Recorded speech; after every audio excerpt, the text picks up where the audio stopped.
Okay, we're on the east side of the electric service panel, or the east side of the house, the east side of the garage.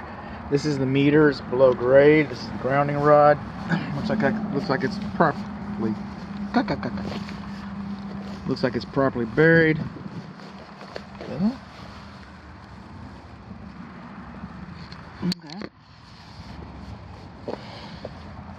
Slip joint, sealed on 3 sides.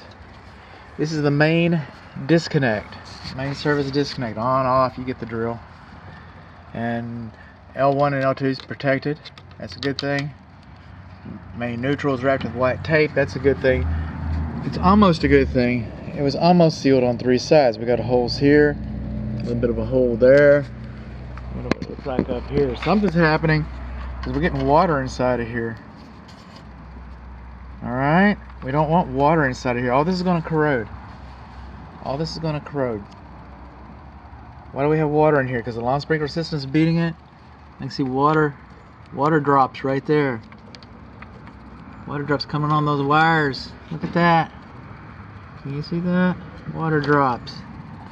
Not good. Lawn sprinkler system hits it. I get the, you know, we got holes. What's happening here? I'll put that back.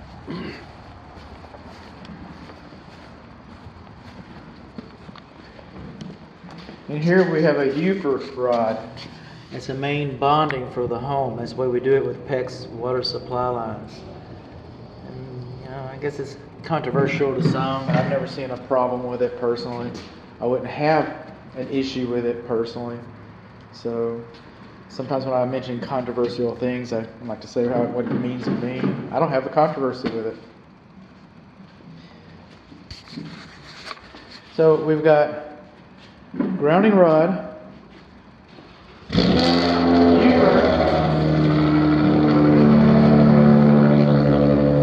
bonding on the gas. The gas system's bonded. Sounds like he lost his catalytic converter, huh? Alright. Well, let's just shut that door. How about that door? Hillbilly home inspection.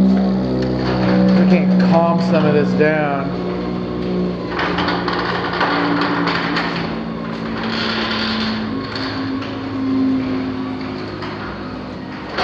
Okay, so the electric service panel, see all that? That's handwriting. It's supposed to be printed. See where it says Eaton over there? Danger, you know, see where it says excesses? It should be printed. See where it says 24 and 26? It should be printed. All that should be printed. It should not be hand labeled. Alright, I didn't make that up. That's the code. I did not make that up. So, and it's manufacturer's instructions too, which supersedes code. And I did not, again, I did not make that up. Oh, there he goes. So long, Hot Rod. It was fun while it lasted.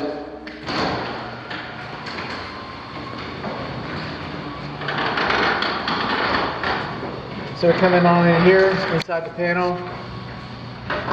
We've got AFCI and Gfci receptacles. Okay. Now right here, this is for the laundry. This 30 amp. See the 30 amp dryer, 28 and 30. Okay. That's supposed to be Gfci protected, and it's not. The electric service panel, the AC, it's over here, 25 and 27.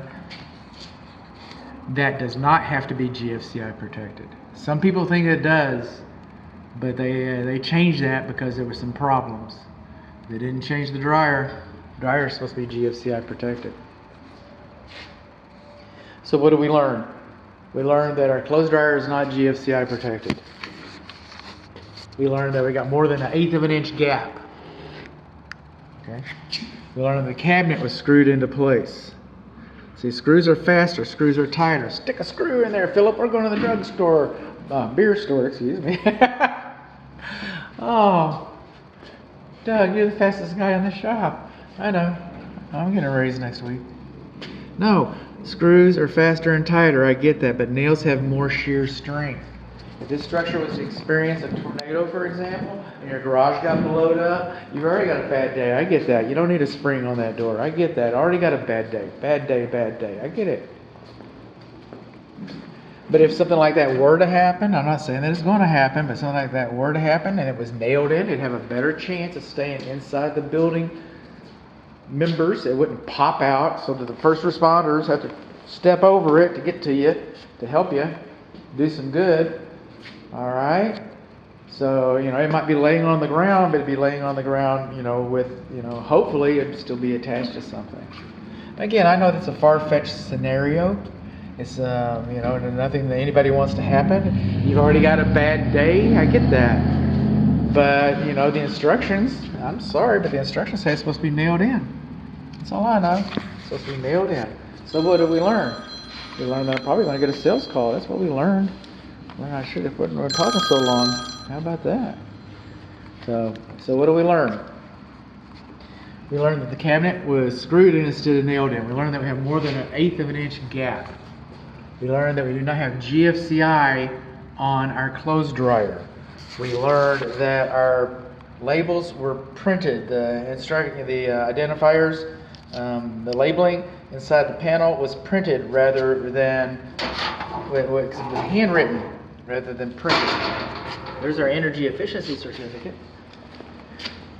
Of course, we've got a heater. There's another problem with that. But what we learned is that it's wet inside this inside this main disconnect box, and it should be sealed better. Wet inside the box should be sealed better.